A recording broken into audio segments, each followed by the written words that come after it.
Mesdames, Messieurs, peuple congolais, être citoyen, c'est être informé. Et pourquoi? Parce que l'ignorance est la pire des souffrances. Le savoir et la connaissance libèrent. Mesdames, Messieurs, peuple congolais, être citoyen, c'est d'agir en permanence. Et pourquoi? Parce qu'aucune cause n'est perdue d'avance. Et surtout quand elle est digne, juste, noble, légitime et voire civilisationnelle. Donc, seule la lutte libère. Mesdames, Messieurs, peuple congolais, ça va de plus en plus mal chez eux. Et ça ne fait que commencer.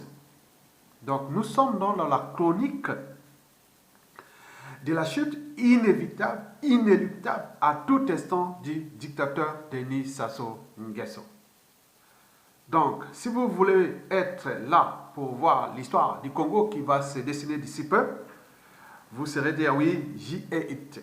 J'y ai participé à la chute du dictateur Sassou Nguesso. Je parle ici aux citoyens congolais, pas aux indigènes.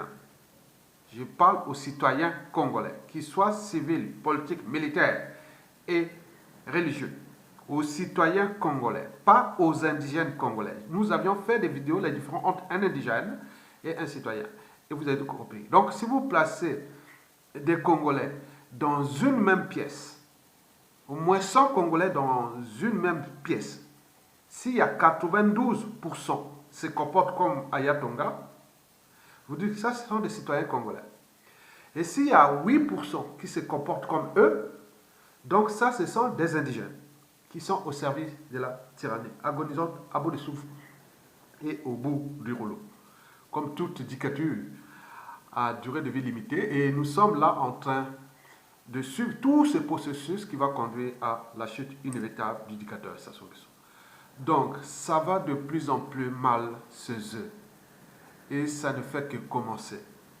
Et nous l'avions déjà dit en 2018, en voyant tous les indicateurs macroéconomiques.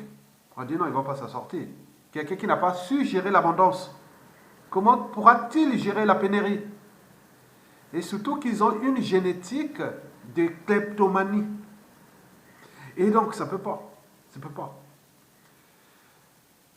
Le pétrole congolais, géré de manière opaque, et on voit les dégâts.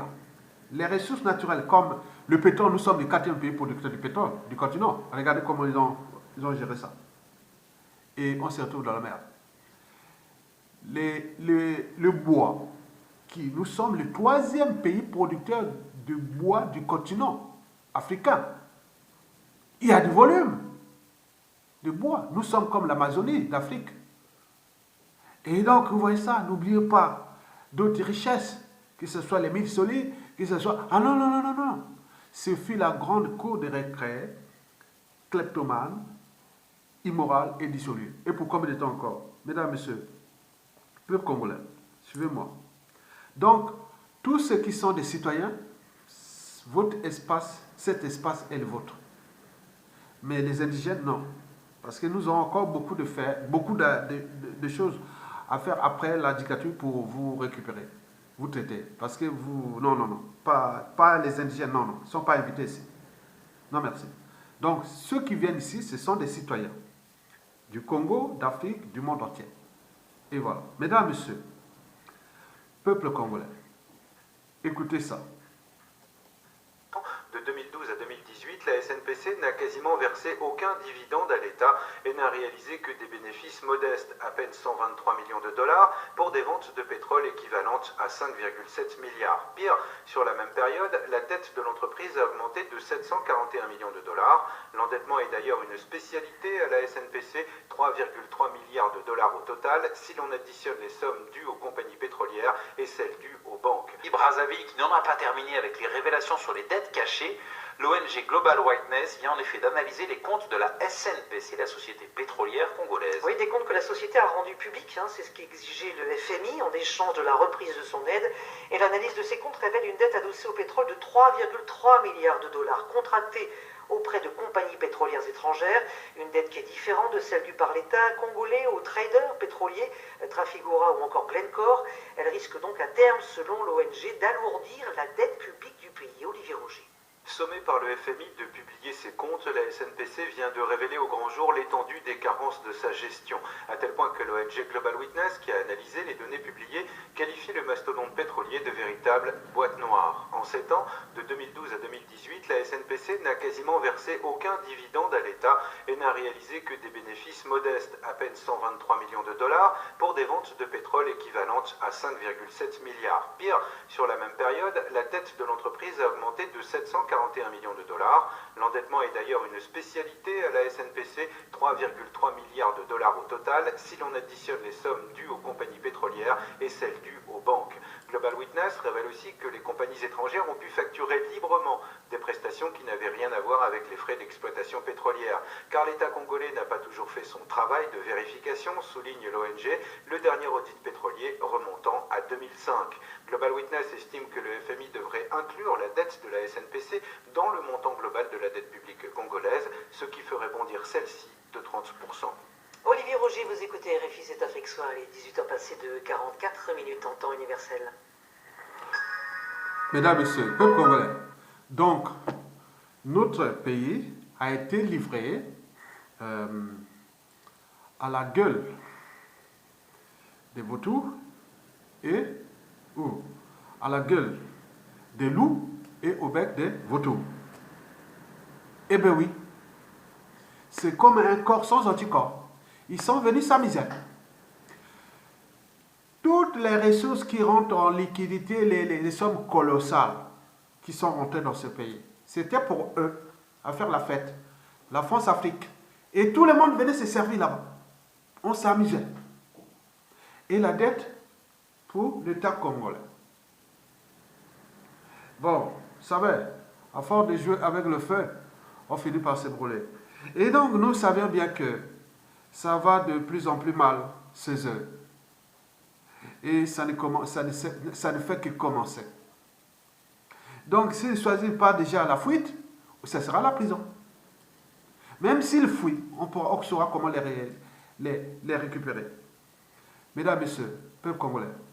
Donc, je vous laisse avec cette information que tout citoyen congolais doit écouter ce message-là chaque jour, jusqu'à la chute du dictateur Sassou Nguesso. C'est une question de survie. Donc, nous sommes au présent d'un régime politique agonisant, à bout de souffle, au bout du rouleau. La peur bientôt va changer de camp quand nous aurons récupéré tous les moyens de l'État là. Ce n'est pas à eux, tous ces moyens colossaux d'un État qui se sont amusés contre nous. Et voilà, ils sont là. Ces gens-là ne sont pas des humains. Nous devons les combattre. Je ne veux ni conquérir ni diriger. Jusqu'à la fin. Je voudrais aider tout le monde dans la mesure du possible. Nous voulons donner le bonheur à notre prochain, pas lui donner le malheur. Nous ne voulons pas haïr ni humilier personne. Dans ce monde, chacun de nous a sa place et notre terre est bien assez riche. Elle peut nourrir tous les êtres humains. Nous pouvons tous avoir une vie belle et libre. Mais nous l'avons oublié. L'envie a empoisonné l'esprit des hommes, a barricadé le monde avec la haine, nous a fait sombrer dans la misère et les effusions de sang. La vie n'est plus que violence, et tout est perdu. Des millions d'hommes, de femmes et d'enfants désespérés, victimes d'un système qui torture les faibles et emprisonne les innocents. Je dis à tous ceux qui m'entendent, ne désespérez pas. Le malheur qui est sur nous n'est que le produit éphémère de l'avidité, de l'amertume de ceux qui ont peur, mais la haine finira par disparaître, et les dictateurs mourront, et le pouvoir qu'ils avaient pris au peuple va retourner au peuple. Et tant que les hommes mourront, la liberté ne pourra pas périr. Soldats, ne vous donnez pas à ces brutes, à une minorité qui vous méprise et qui fait de vous des esclaves, en régiment toute votre vie, et qui vous dit ce qu'il faut faire et ce qu'il faut penser, qui vous dirige, vous manœuvre, se sert de vous comme chair à canon, et qui vous traite comme du bétail. Ne donnez pas votre vie à ces êtres si inhumains, ces hommes machines, avec une machine à la place de la tête et une machine dans le cœur. Vous n'êtes pas des machines, vous n'êtes pas des esclaves, vous êtes des hommes. Des hommes avec tout l'amour du monde dans le cœur. Vous n'avez pas de haine, sinon pour ce qui est inhumain, ce qui n'est pas fait d'amour. Soldats, ne vous battez pas pour l'esclavage, mais pour la liberté.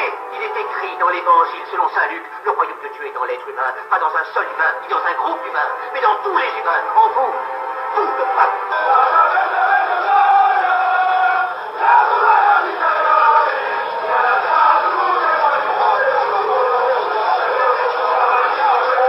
Tout le peuple en avait le pouvoir de rendre la vie belle et libre, le pouvoir de faire de cette vie une merveilleuse aventure. Alors au nom même de la démocratie, utilisons ce pouvoir, il faut tous nous unir.